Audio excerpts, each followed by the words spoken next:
10 dias de clamor e 365 dias de oração. O Espírito Santo e o tempo do fim.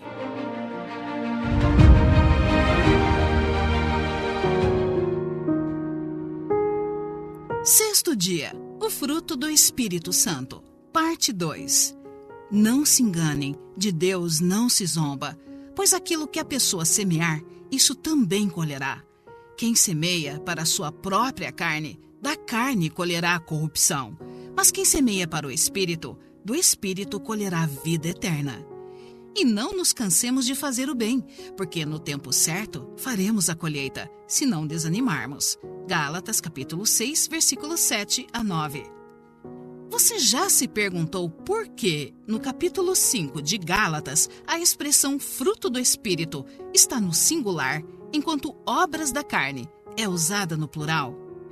A primeira se encontra no singular para indicar que todas as qualidades listadas são aspectos de um único fruto, cujas virtudes devem se manifestar integralmente no caráter moldado pelo Espírito. Por outro lado, as obras da carne aparecem no plural para enfatizar a diversidade e a natureza fragmentada dos comportamentos pecaminosos. Cada uma dessas obras representa uma manifestação isolada do afastamento de Deus. Palavra revelada. Assim vive a pessoa guiada pelo Espírito Santo. Portanto, se vocês comem ou bebem ou fazem qualquer outra coisa, façam tudo para a glória de Deus. Não se tornem motivo de tropeço nem para judeus, nem para gentios, nem para a igreja de Deus. 1 Coríntios capítulo 10, versículos 31 a 32. Mais alegria me puseste no coração do que a alegria deles, quando eles têm fartura de cereal e vinho.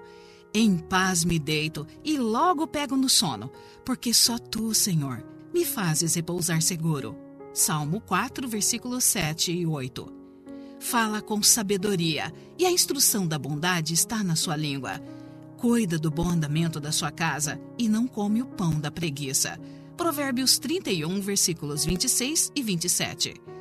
Porque Deus não nos deu espírito de covardia, mas de poder, de amor e de moderação. 2 Timóteo capítulo 1, versículo 7. Este é o modo de vida de quem pratica as obras da carne. A garganta deles é sepulcro aberto. Com a língua enganam, veneno de víbora está em seus lábios. A boca, eles a têm cheia de maldição e amargura. Os seus pés são velozes para derramar sangue. Nos seus caminhos há destruição e miséria. Eles não conhecem o caminho da paz. Não há temor de Deus diante de seus olhos. Romanos capítulo 3, versículos 13 a 18. Isso, portanto, digo e no Senhor testifico: não vivam mais como os gentios, que vivem na vaidade dos seus próprios pensamentos, tendo o seu entendimento obscurecido, separados da vida que Deus concede por causa da ignorância em que vivem, pela dureza do seu coração. Tendo se tornado insensíveis, eles se entregaram à libertinagem para, de forma desenfreada, cometer todo tipo de impureza. Efésios capítulo 4, versículos 17 a 19. Testemunho inspirado. A influência do Espírito Santo é a vida de Cristo no homem. Não vemos Cristo agora, nem falamos com Ele, mas seu Espírito Santo está tão perto de nós em um lugar como em outro qualquer. Ele atua em todo aquele e por meio de todo aquele que recebe a Cristo. Os que conhecem a permanência do Espírito em si revelam o fruto do Espírito: amor, alegria, paz, longanimidade, benignidade, bondade, fé. O cuidado de Deus, 4 de maio. O Espírito de Deus mantém o mal sob o controle da consciência. Quando o ser humano se exalta acima da influência do Espírito, ceifa uma colheita de iniquidade. O Espírito tem cada vez menos influência sobre tal pessoa para restringi-la de semear as sementes da desobediência. As advertências têm cada vez menos poder sobre ela. Essa pessoa perde gradualmente seu temor de Deus. Semeia para a carne, e da carne colherá a corrupção. A colheita da semente que ela própria semeou está madurando. Ela despreza os santos mandamentos de Deus. Seu coração de carne se torna um coração de pedra. A resistência à verdade a confirma na iniquidade. Foi porque os homens semearam as sementes do mal que a iniquidade, o crime e a violência predominaram no mundo antediluviano. Manuscrito 126, de 1901. Vida transformada. Há uma diferença fundamental na maneira de viver de quem é guiado pelo Espírito Santo, em contraste com aqueles que cedem aos impulsos da natureza pecaminosa e vivem de acordo com as obras da carne. O Espírito oferece um amor que se expande, uma alegria que não depende das circunstâncias, uma paz interior que silencia a inquietação, uma paciência que persevera, uma bondade que desperta sorrisos e uma fidelidade que constrói pontes.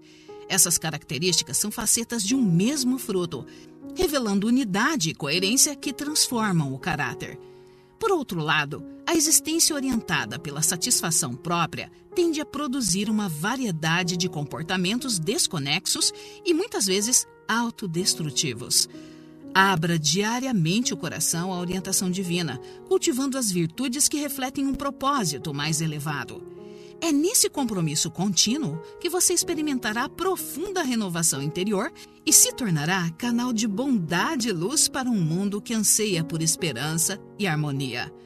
Nunca se canse de fazer o bem, pois, no tempo certo, você colherá os frutos de uma vida verdadeiramente conectada com o Espírito Santo. Motivos de oração.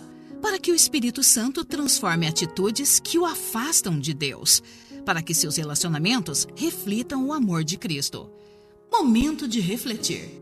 Em quais áreas da sua vida o fruto do Espírito tem sido visível? Tempo de orar. Ore expressando o seu desejo de possuir todas as virtudes cristãs e de ser um verdadeiro seguidor de Cristo. Desafio missionário. Coloque em prática com cada um dos seus 5 amigos uma virtude do fruto do Espírito, como bondade, mansidão, alegria ou paciência, e permita que o amor de Deus se revele por meio de você.